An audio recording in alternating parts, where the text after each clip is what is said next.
მოგესალმებით, ეთერშია გადაცემა რაკურსი ევროპისკენ, მე კი მისი ავტორი და წამყვანი გიორგი მიქელაძე გახლავართ. დღეს ამ წლის ბოლო გადაცემა გვაქვს, ჩვენ 17 იანვარს დაგიბრუნდებით უკვე ევროპულ და მსოფლიო პოლიტიკური ამბებით, რომლებიც პირველ რიგში საქართველოს ეხება. წლის შეჯამება საკმაოდ მრავალფეროვნად შეიძლებოდა, თუმცა ამ ბოლო წელში ქართული პოლიტიკის საერთაშორისო პოლიტიკის მნიშვნელოვანი წილი უჭირავს ეკონომიკურ გათვლებს, ეკონომიკურ პროექტებს და შუა დერეფანი იყო ის ერთ-ერთი ძირითადი სტრატეგიულ პოლიტიკური თემა, რომელიც საქართველოს ირგვლივ ხელისუფლების პოლიტიკიდან გამომდინარე ტრიალებდა. საუბარია იმაზე, რომ კავშირი აზიასა და ევროპას შორის, სავაჭრო კავშირი, იგივე ანანკლიის პორტის პროექტი, წყალქვეშა კაბელი, რომელიც უკვე ევროკომისიამ ცნო ორმხრივი ინტერესის სფეროდ, რაც იმას ნიშნავს, რომ ეს პროექტი, ასე ვთქვათ, ყველა მხარის ერთ-ერთ მნიშვნელოვან ინტერესს წარმოადგენს. გარდა ამისა, საუბარია რკინიგზის რეკონსტრუქციას და კიდევ სხვა მრავალ ეკონომიკურ ფაქტორზე, რომელიც იდეაში ყოველთვის ხდება განსაზღვრელი მსოფლიო პოლიტიკის. მით უმეტეს იმ პირობებში, როდესაც სწორედ ეკონომიკური ფაქტორით ხელმძღვანელობს დღესდღეობით მსოფლიოს ლიდერი ქვეყანა ამერიკა და სწორედ ეკონომიკური პოლიტიკით და ეკონომიკური სიძლიერით ცდილობს თავისი პოლიტიკის გატარებას და ამ პირობებში ბუნებრივია ამ ყველაფერს თავისი დიდი მნიშვნელობა აქვს და შესაბამისად დღეს ჩვენი სტუმარი გახლავთ ეკონომისტი გრიგოლ რობაქიძის სახელობის უნივერსიტეტის ბიზნესისა და ეკონომიკის სკოლის დეკანი, ექსპერტი, შეგვიძლია ასე ვთქვათ, ბატონი ვახტანგ ჭარაია, მოგესალმებით ბატონო ვახტანგ. გამარჯობა ბატონ გიორგი. გილოცავთ პირველ რიგში დამდეგს და ბედნიერ და ნაყოფიერ პროფესიულ და პირად ცხოვრებას გისურვებთ და თემაზე რო გადავიდეთ, აი შუა დერეფანი მთელი წლის განმავლობაში ხელისუფლება ხშირად საუბრობდა სწორედ შუა დერეფნის მნიშვნელობაზე. ეკონომიკური კუთხით რომ ვთქვათ, ჩვენ ყოველთვის ვამბობთ, რომ საქართველოს განსაკუთრებული გეოპოლიტიკური ადგილი უჭირავს, მაგრამ ციფრებში რომ ვთქვათ და ზოგადად რეალურად რაში გამოიხატება ეკონომიკურად ის რომ ევროპისა და აზიის გასაყარზე სწორედ მათ შორის რამდენიმე ქვეყანასთან ერთად ჩვენი ქვეყანა მდებარეობს. ბატონ გიორგი, მე გილოცავ დამდეგ 2026 წელს, მაყურებელსაც ულოცავ.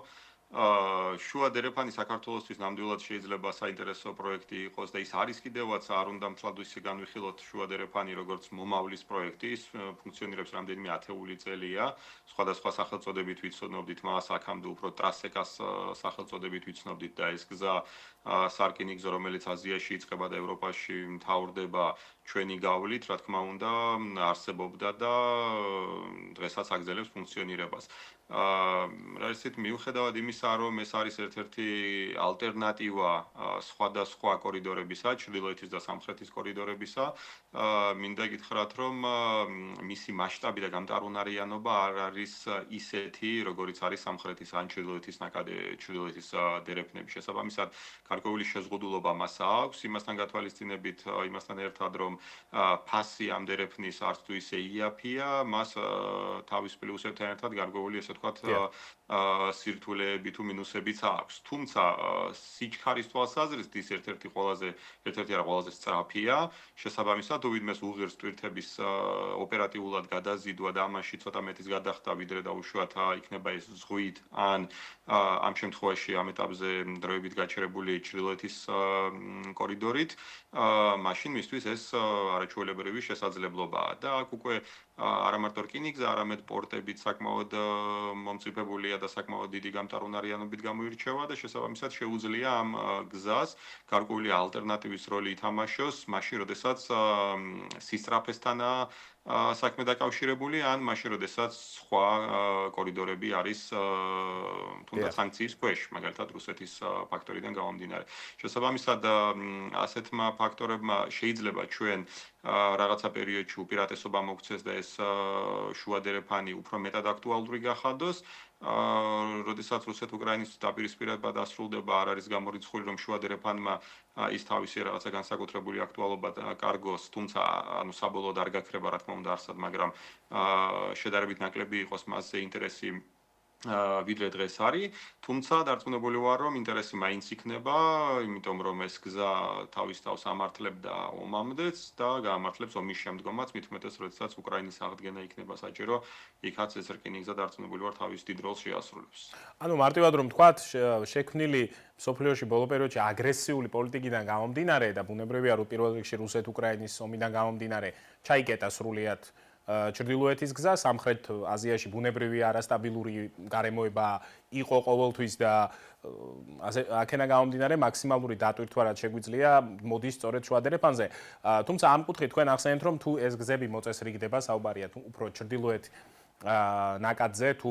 დასრულდა უკრაინის ომი და შეთანხმდნენ რომ მათ შორის გზები გაიხსნას რუსეთისთვის, ამ შემთხვევისთვის ხომ არ არის ის პოლიტიკა რომ ბევრად უფრო მზად დახვდეს შუადერეფანი ამ ცვლილებას და გარკვეული წილი თავისი მაინც შეინარჩუნოს და იმის გათვალისწინებაც ხდება რომ იგივე რუსეთი არასტაბილურია მაინც და ნებისმიერ დროს შეიძლება ვიღაცის მიმართ აგრესიული გახდეს და კვლავ ჩაიკეტოს ეს ჩრდილოეთის ნაწილი და აქენა გამომდინარე სამხრეთის გაძლიერება არა მარტო პირადად ჩვენი ინტერესი, არამედ მათ შორის იგივე ჩინეთის ინტერესიცაა. შუადერეფანს გულისხმობ. რა თქმა უნდა, კი, შესაძლებელია, არ არის გამორიცხული, თუმცა ისიც უნდა გავითვალისწინოთ, რომ რუსეთთან დაპირისპირება როგორც შეიძლება იყოს სირთულე ამ ჩრდილოეთის დერეფნისთვის, ასევე შეიძლება იყოს როგორ გითხრათ, ეხლა რუსეთი და უკრაინის ომი კი მიმდინარეობს, მაგრამ დარწმუნებული ვარ, როგორც კი ეს ომი დასრულდება, ძალიან ოპერატიულად მოხდება რუსეთის ისევ ძველ ორბიტაზე დაბრუნება, ძველი შესაძლებლობების ათვისება და ჩვენ ეხლა მხოლოდ იმის მოლოდინში, რომ რუსეთი შეიძლება მორიგი შემდგომი სანქციის რისკის ქვეშ დადგეს და შუადერეფანს ამ შემთხვევაში რაღაცა დამატებითი ფუნქცია გაუჩნდეს, ალბათ ამაზე ვერ დავეყარდნობით, ესე ვთქვათ და ეს შუადერეფანის თავის მხრივ უნდა იყოს ჩვენთვის გარკვეული რესურსი იმისთვის, რომ ჩვენ დავაკავშიროთ ევროპა და აზია, ვიყოთ საინტერესო აზიის და ევროპის ქვეყნებისთვის, მათ შორის ევროკავშირისთვის თუ ჩინეთისთვისაც, მივიღოთ აქედან გარკვეული შემოსავალიც, თუმცა ეს რკინიგზა ვერ იქნება საქართველოსთვის როგორ გითხრათ, რაღაცა ერთადერთი პროექტი, რომელზეც დგას საქართველოს ეკონომიკა. ეს უნდა იყოს ერთ-ერთი პროექტი და არის ერთ-ერთი პროექტი, რომელიც გარკვეულ შემოსავლებს, გარკვეულ პოლიტიკურ დივიდენდებს, გარკვეულ სამხედრო უსაფრთხოებას თუ სხვა სიკეთეებს გვაძლევს. თუმცა ამის იქით ისი, ესე ვთქვათ, რაღაცა მნიშვნელოვანი ზრდა და პირობითად ეკონომიკურ ჭრილში შემოსავლების მრავალჯერადი ზრდა და ასე შემდეგ არის ამ ეტაპზე ფაქტობრივად შეუძლებელი. არც დგას ამისი ინტერესი, არც საჭიროება არ დგას ამისი. თუმცა რა თქმა უნდა, თუ ფასები უფრო კონკურენტუნარიანი იქნება, ხანგრძლივობა გადაზიდვის საკმაოდ მოქნილი, ამას თუ დაემატება აი სიმარტივე, ტექნიკური სიმარტივე ოპერირების ჯერ კიდევ აქ ისევ და ისე რამდენიმე სხვადასხვა ქვეყანასთან მოლაპარაკება საწარმოებელი ამ კორიდორში რო თვირთი გაატარო. გაციფრულებასთან დაკავშირებით, დიახ. დიახ, ამასთან ერთად არის ხმელეთის და ზღვის საჭიროება, რომ იყოს ჩართული როგორც გემები, ასევე რკინიგზაც, იმისთვის რომ მაგალითად ჩინეთიდან თვირთი მოხდეს აღმოსავლეთ ევროპის რომელიმე ქვეყანაში. შესაბამისად, აქვს თავისი ესე ვთქვათ სირთულეებიც, თუმცა საბოლოო ჯამში ევროკავშირის ინტერესიც არის, მისი დივერსიფიცირებისთვის გარკვეული რესურსია ჩვენთვის. რუსეთზე რო არ იყოს თუნდაც მუდმივად დამოკიდებული ენერგეტიკული მიმართულებით. დივერსიფიკაცია ახსენეთ, მინდა გითხოთ, ესე ჩანს ბოლო წელიწადში, რომ ხელისუფლების მათ შორის პოლიტიკა არის ეკონომიკური, არა მარტო პოლიტიკური, არამედ ეკონომიკური დივერსიფიცირებაც, არაბულ სამყაროსთან მჭიდრო კონტაქტები იქ შუა აზიის ქვეყნებთან, ჩინეთთან ბუნებრივია და ამაში ასე ვთქვათ ორმხრივი ინტერესის დანახვა როგორც ევროპისთვის, ჩვენთვისაც და ბუნებრივია აღმოსავლეთის ქვეყნებისთვის. რამდენად ასე ვთქვათ მუშა პროცესია თქვენი აზრით ეს და რამდენად აუცილებელი ასევე ეკონომიკის შიდა ნაწილის დივერსიფიცირება, რათა ასე ვთქვათ ქოლგის პრინციპით იყოს აწყობილი ჩვენი ეკონომიკა თუ სწორად გავიგე და როგორც ხვდები რაღაც ამასთან გვაქვს შეხება, რომ ბევრ ცოტა, მაგრამ ყველაფერი რო იყოს. კი ბატონო, დივერსიფიცირება არის ცალსახად მნიშვნელოვანი. ჩვენ გვმართებს როგორც შიდა, ესე ვთქვათ, წარმოების იქნება თუ მოხმარების დივერსიფიცირებაც, ასევე გვმართებს ჩვენი კავშირების დივერსიფიცირება. მე ღრმად წამს იმის, რომ ამ რკინიგზას არა, ამ შუადერეფანს სჭირდება მაგალითად ანაკლიის პორტი, რომელშიც ძალიან მაღალი დოზით სასურველი იქნება, რომ ჩინური მხარეც იყოს ჩართული. რადგანაც მათ გარეშე აქ ტვირთის მაღალი რაოდენობით ყველაზე როგორც ყველაზე დიდი მომწოდებელი მსოფლიოში. კი ბატონო, დიდი რაოდენობით ტვირთების გადაზიდვა უბრალოდ შეუძლებელია თუ ჩინური ინტერესი არ იქნა იმაში, რომ აქ პორტი არსებობდეს ჩინელების მათ შორის თანამფლობელობაში, რის გამოც ისინი ამ რკინიგზას და ამ დერეფანს უფრო მეტად აირჩევენ, ვიდრე სხვა დერეფნებს. თუ არა და გვექნება გარკვეული შემოსავალი, რა თქმა უნდა, ამ დერეფნიდან, მაგრამ რაღაცა განსაკუთრებულის მოლოდინი არ უნდა. თუ სწორად გავიგეთ, თუ ანაგლის პროექტში თავისი დიდი წილი ჩინეთს ექნება, ჩინეთის ინტერესშივე შევა იმ ინფრასტრუქტურის მოწესრიგება და იმ ინფრასტრუქტურის აშენება, რომლითაც უნდა მივიდეს, ხო, ეს სავაჭრო ნივთები და ასე შემდეგ ამ პორტამდე, ანუ იგივე რკინიგზების, გზების რეკონსტრუქცია და ასე შემდეგ, ანუ ამაშიც შეიძლება ქართულ ეკონომიკაში ჩინეთმა დიდი წვლილი ითამაშოს. თუ მისი ინტერესი იქნება, რომ შუა დერეფნით იაროს, ასე ვთქვათ, ტვირთებმა სწრაფად და ეფექტურად. ხო, იდეაში იდეალური ვარიანტი ეს გამოდის, ხო? თუ სწორად გავიგე. მაგალითად, ესეც შეიძლება, არ არის სავალდებულო რომ ეს მაინც და მაინც ასე მოხდეს, მაგრამ ანუ თავად პორტში ჩინელების მონაწილეობა, ანუ იქ ითქვა, რომ სახელმწიფო 51%-ის მფლობელი იქნება, დანარჩენი შეუძლია იყოს სხვა ქვეყნის წარმომადგენელი, ანუ ჩინეთებს შეუძლია პირობითად ამ შემთხვევაში 59%-ის მფლობელი იყოს. უტოვებს საქართველოს ძალიან ბევრ შესაძლებლობას და უფლებას, იმასთან ერთად, რომ თავად ჩინელების ჩართულობა და ინტერესი იქნება უზრუნველყოფილი ამ პროექტში, თუ დაუშვათ ჩინელების შესაძლებლობებშივე იქნება და ინტერესში იქნება, რომ პირობითად მოდერნიზაცია მოხდეს ან რკინიგზის, ან სხვა ინფრასტრუქტურის, აქაც რა თქმა უნდა შესაძლებელია ამ საკითხების განხილვა და მთლიანობაში გამტარუნარიანობა გულისხმობს არა მხოლოდ ერთი კონკრეტული პორტის გამტარუნარიანობის გაძლიერებას, არამედ იგივე რკინიგზის გამტარუნარიანობის გაძლიერებასაც, საბაჟოების გამტარუნარიანობის გაძლიერებასაც, გარდა ამისა საჭირო არის სხვადასხვა შუალედური რგოლები, მაგალითად სასაწყობო მეურნეობების მაღალი ხარისხის გზები და ასე შემდეგ. გზების კი ბატონო ასე შემდეგ, სადაც მოხდება სხვადასხვა საქონლის დასაწყობება, გადათვირთვა, გადაადგილება და ასე შემდეგ, ანუ დიდი კომპლექტია, საკმაოდ დიდი კლასტერია სხვადასხვა დარგების, რომელიც საბოლოო ჯამში შუა დერეფნის საკითხს კრავს და აქ ბევრგან შეიძლება დავინახოთ ინტერესი რომელიც არა მხოლოდ ჩინელების, არამედ სხვა ქვეყნის ინტერესი შეიძლება იყოს და საქართველოს რა თქმა უნდა შეძლების ფარგლებში უნდა გიხეიროს იმით, რომ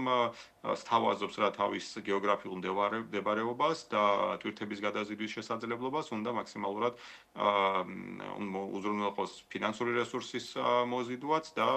იმ მასშტაბის მიღწევა, რომელიც გვინდა ამ პროექტის ფარგლებში. ამ შემთხვევაში ამ თემას რომ მორჩეთ, აუცილებლად უნდა კითხოთ ზანგეზურის გზასთან და კორიდორთან დაკავშირებით, რომელზეც ჯერჯერობით ახლა ეს რამდენიმე წლის, ასე ვთქვათ, პერსპექტივაში პროექტია, თუმცა ეს პროექტი თუ ის ბოლომდე განხორციელდა, ტოტალურად ასე ვთქვათ, მხოლოდ კონკურენტი გახდება ჩვენთვის, თუ თანაარსებობა შეუძლია ამ ორ მიმართულებას ერთმანეთთან და შერწყმაც კი თუ მსგავსი პოლიტიკური ნება იქნება. ეკონომიკური კუთხით რო შევხედოთ. რაღაც გაგებით, რა თქმა უნდა, კონკურენტიც იქნება და რაღაც გაგებით შემავსებელიც იქნება იმ თვალსაზრისით, რომ ჩვენს დერეფანს შეეძლოს, აი ამ შუა დერეფანში კიდე რო ორი შტო წარმოვიდგინოთ, ტვირთნაკადი თუ მნიშვნელოვნად გაიზრდება, ამან შეიძლება ერთი მხრივ სარგებელიც მოქცეს იმ გაგებით, რომ ინვესტორებს უფრო მეტად აინტერესდეთ ეს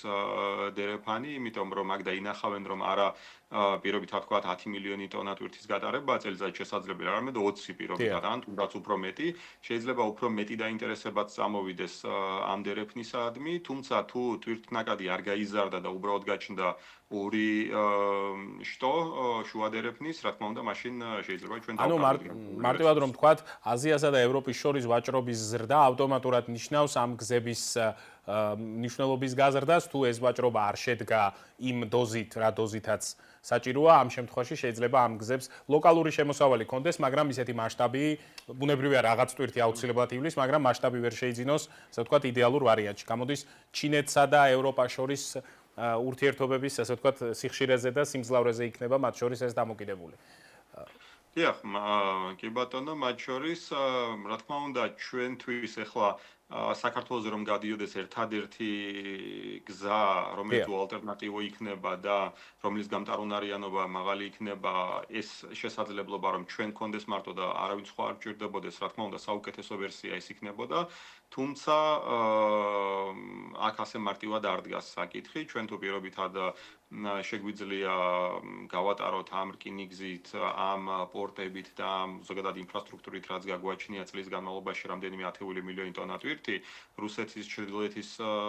კორიდორი რამდენჯერმე მეტი, ბევრად მეტი 100-150 მილიონი ტონა ტვირთის გატარება შეუძლია, რაც უბრალოდ ქვეყანაც დიდია, მასშტაბიც დიდია,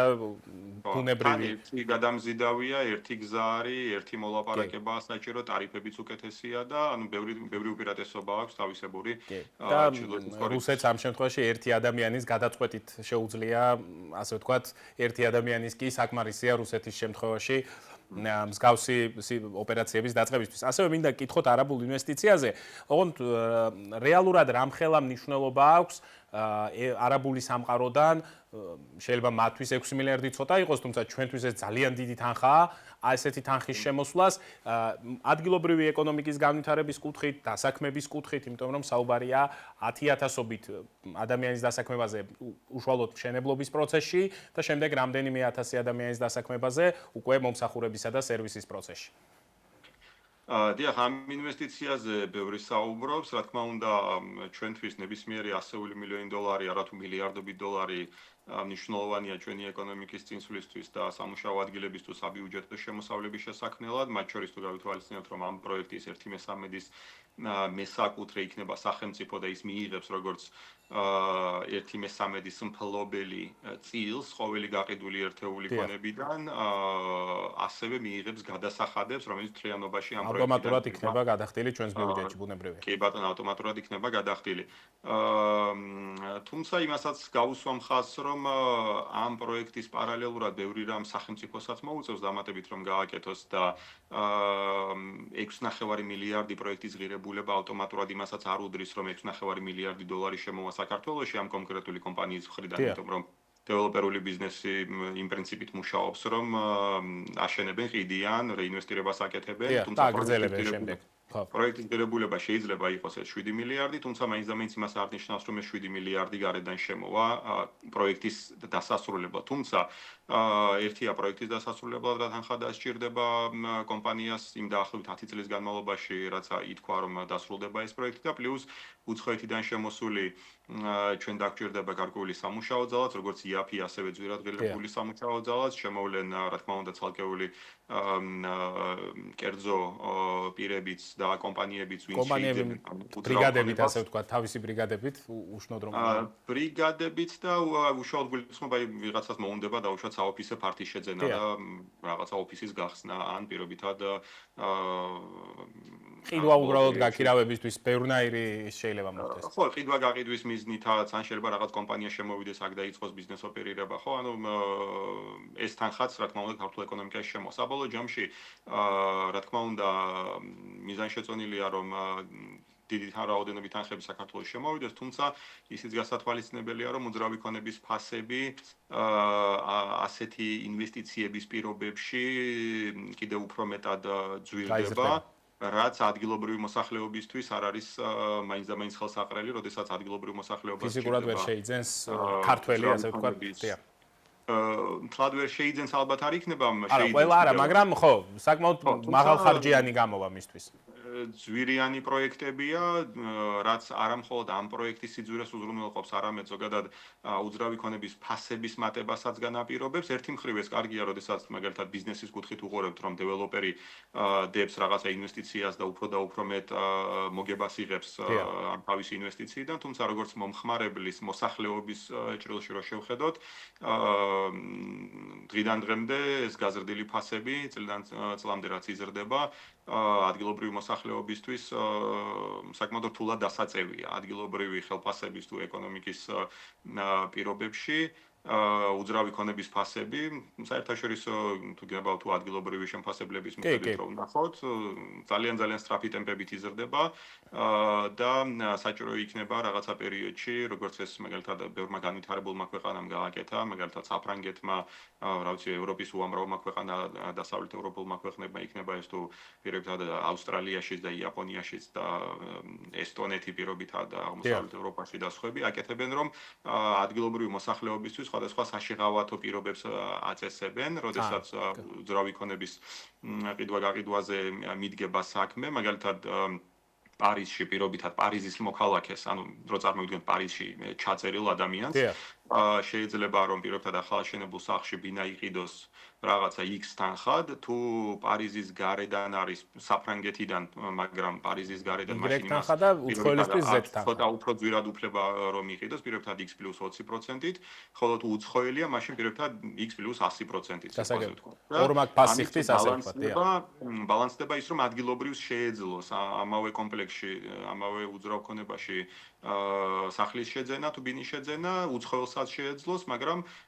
ფასები იქნება სხვადასხვა და ამას სახელმწიფო არეგულირებს, აი ასეთი პრინციპით, ხშირად არის რომ ანუ ბოდიში დავაზუსტოთ, განსხვავებული საბანკო პირობებიც აქვს, თქვათ, ხო, იპოთეკის შეძენის შემთხვევაში ან სესხის შეძენის შემთხვევაშიც პირობითად პარიზელი სხვა პროცენტში იღებს სესხს და თუ თქვათ გერმანელს უნდა სესხის აღება, ის სხვა პროცენტში. ხო, ეგეც უკვე პროექტის ნაწილია, ვინ როგორ გადაწყვეტს, რომელი ქალაქი როგორ უზრუნველყოფს, ასე ვთქვათ, ამის შესრულებას, მაგრამ ყველანაირი პრინციპი დასაშვებია და შესაძლებელია. მათ შორის დაუშვათ დასაშვებია, რომ აი პირობითად იმ პარიზის მოქალაქეს, პარიზში მაცხოვრებელს ექნება შესაძლებლობა, რომ ამ კომპლექსში, რომელიც ახალაშენებული იქნება, სიტყვაზე შეიძინოს პირობითად ბინების ნახევარი სიტყვაზე, ან 30% ან 70%. და დაუშვათ ნაწილი სხვა მოქალაქეობის მქონე ადამიანმა. ეს სხვა ისე შეიძლება მოხდეს, რომ პირობითად პარიზელს შეიძლება იყიდოს 40% სიტყვაზე ვთქვათ, მეორე 40 შეიძლება საფრანგეთის მოქალაქეს და დარჩენილი 20% შეიძლება უცხოელს და ამით ბალანსდება თუნდაც ის რომ რაღაც არ იყოს დაჯგუფებული ესე ერთ ადგილას მაღალი კონცენტრაცია დიდრული გეტოები რო არ შეიქმნას. ხო, იმიტომ რომ ხშირად ეს უცხოელები საცხოვრებლად არ ჩამოდიან, საინვესტიციოდ ხიდულობენ ამ უძრავ ქონებას ან დასასვენებლად რაღაც პერიოდში და ბევრ ქალაქში, ბევრ ქვეყანაში მომხდარა რომ ესე რაღაცა დიდი კომპლექსები აშენ და უცხოელებმა იყიდეს და ფაქტობრივად მიტოვებულ სამ ადგილას ანთია შუქი და კორპუსი დაცარიელებულია რეალურად. კი ბატონო, და ამიტომ აი ესეთი მექანიზმები არის, რაც იმას კი არ გულისხმობს, რომ ინვესტორი არ შემოუშვა, ამაზე საერთოდ არ არის საუბარი, ინვესტორი უნდა შემოუშვა, უბრალოდ ისეთი თამაშის წესები უნდა დაახვედრო, რომ ქვეყნისთვისაც, ქალაქისთვისაც და ეკონომიკისთვისაც თუ უცხოური ბაზრისთვისაც მათ შორის იყოს დაბალანსებული ინტერესები. და ბოლოს მინდა კითხოთ, ბოლო წლებში საქართველოს ყველა მონაცემით, სხვადასხვა საერთაშორისო მონაცემებით, მუდმივად აქვს ეკონომიკური ზრდა და იგივე ევროკომისიის ანგარიშითაც მომდევნო წელიც ეკონომიკური ზრდა იქნება, იქ 27-ში ცოტა იკლებს, მაგრამ 5%-ზე ქვემოთ არ ჩამოდის. ეს ძირითადად აი მარტივად რომ თქვა და ახსნათ რის ხარჯზე ხდება და ამის გარდა ისიც რომ გითხრათ ეროვნულ ბანკს რამდენიმე განცხადება ქონდა იმასთან დაკავშირებით, რომ ასე ვთქვათ ისტორიული მაქსიმუმზე ვართ სავალუტო რეზერვებით, კიდე რაღაც სხვადასხვა მონაცემებით. ეს ძირითადად რის ხარჯზე ხდება, სად არის ის უპირატესობა ან სწორი ეკონომიკური პოლიტიკა, რაც ამ შედეგს იძლევა. Ja, ეკონომიკური ზრდა ჩვენ საკმაოდ მაღალი გვაქვს ბოლო წლების განმავლობაში, პოსტკოვიდურ პერიოდში თითქმის ყოველ წელს ორ ნიშნასთან მიახლოებული ეკონომიკური ზრდა გვაქვს, რაც ერთი შეხედვით ძალიან კარგი და მაღალი ეკონომიკური ზრდა, თუმცა გამოწვევად მაინც ის რჩება, რომ საზოგადოების ფართო ფენების ჩართულობა ამ მაღალ ეკონომიკურ ზრდაში არ არის თანაბარი, მაგალითად თბილისსა და რეგიონებს შორის არის დიდი დისპროპორცია, არის მაგალითად დარგთა შორის დისბალანსი დიდი და ასე შემდეგ. თუმცა იმაში ეჭვინამდვილად არ უნდა შეგვეპაროს, რომ ეკონომიკური ზრდა გვაქვს, იმიტომ რომ არის მთელი რიგი ფაქტორები, რომელიც ამას უზრუნველყოფს, უბრალოდ ერთბაშად არ ხდება ის, რომ მოსახლეობა ერთიანად გრძნობდეს იმ ეკონომიკური ზრდის პროპორციულ შედეგს, როგორც უნდა რომ ყოველას ესე ვთქვათ იგრძნოს. სინამდვილეში მაგალითად იგივე IT სფერო, რომელიც რამდენიმე ჯერ გაიზარდა ბოლო წლების განმავლობაში და რომელიც უკვე მაგალითად საქართველოსთვის ტრადიციულ მეღვინეობასაც კი ღვინის ექსპორტსაც კი აღემატება, ექსპორტის თვალსაზრისით. არის დარგი, აი მაგალითად მეღვინეობას რო შევადაროთ და უშუალოდ ერთი და იგივე თანხები რომ იყოს, გადაუსწრო მეღვინეობას IT, მაგრამ ერთი და იგივეც რო იყოს. IT სექტორში სულ დასაქმებულია რამდენიმე 1000 ადამიანი, პირდაპირ 5000 ადამიანი, ხოლო მეღვინეობაში დასაქმებულია 10000-ობით თუ არა 100000-ობით მე ვენახე, შემდგომ ღვინის კომპანიები, ამ ღვინის კომპანიებში 1000-ობით ადამიანი, შემდგომ უკვე დისტრიბუციაში და საექსპორტო ოპერაციებში კიდევ 1000-ობით ადამიანი და ვიღებთ ფართო ჩართულობას გაცილებით. ხვედრითი წილი ნაკლები შესაბამისად უნდა ვიდრე მაგალითად IT სფეროში, მაგრამ ფაქტი არის რომ IT-საც შემოაქვს ეს ფული, უბრალოდ ნაწილდება გაცილებით მცირე რაოდენობით მოსახლეობაზე, ადამიანებზე და შესაბამისად შეიძლება ამას ნაკლები ადამიანი გრძნობდეს, თორემ არ ხდებაო, ესე არ შეიძლება. იგივე ტურიზმიდან დავუშვათ, აი ტურიზმიდან საკმაოდ ფართოა და დივერსიფიცირებულია მიღებული შემოსავლების გადანაწილება მოსახლეობაზე, იმიტომ რომ ძალიან ბევრი ადამიანი არის სხვადასხვა დარგში ჩართული, რომელიც ემსახურება ამ ტურის, იქნება ეს პირობითად guest house-იდან დაწყებული, სასტუმროებით გაგრძელებული რესტორნები და ასე შემდეგ. ტაქსი, გიდებით თუ ხოლები, უამრავი იდეა. კი ბატონო, მრავალი ესე ვთქვათ მოთამაშეა ამ პროცესში ჩართული. იგივე დაუშვათ აი ბოლო პერიოდში და ზოგადად ბოლო წლებში საქართველოში საბანკო და ზოგადად საფინანსო სექტორი არის საკმაოდ მაღალი მაჩვენებლებით გამორჩეული, თუმცა აქაც ჩართულობა საზოგადოების შედარებით მცირე ჯგუფის არის, მაგრამ რა თქმა უნდა ეს ეკონომიკური ზრდა იქნება. აი საბოლოო ჯამში ესე დარგობრივად რომ არ ჩავყვეთ, რა ისეთ პირდაპირ თუ ირიბად სარგებელს ყველა იღებს, მაგალითად პირდაპირ შეიძლება ვიღაცა IT სფეროში დასაქმებული იღებდეს მაღალ შემოსავალს, მაგრამ ირიბად სულ რომ არაფერ შუაში არ არის ამ IT სექტორთან ისეთი ოჯახი პირობითად რაჭაში, სადღაც სოფელში იღებს თუნდაც იმ გაუმჯობესებული გზით, რომელიც მასთან მივიდა, ან ახალი აშენებული სკოლით, ან ბაღით, ან შესაბამისად ამ მაღალ შემოსავლიანი ხარჯავს ამ ფულს ისევ აქ და შესაბამისად დივერსიფიცირება ხდება შედარებითი გადანაწილება. უნდა დაგემშვიდობოთ ბანო ვახტანგ, სამწუხაროდ ჩვენი დრო ამოიწურა. კიდევ ერთხელ გილოცავთ ახალ წელს და ეკონომიკურ ზრდას და კეთილდღეობას გისურვებთ, გაიხარეთ. ჩვენი ამ წლის ევროპული რაკურსი უკვე დასრულებულია. კიდევ ერთხელ გილოცავთ, გისურვებთ ბედნიერ ახალ წელს, როგორც რაკურსის წამყვანი, ამ შემთხვევაში კონკრეტულად და უკვე 17 იანვარს დაგიბრუნდებით პირდაპირ ეთერში.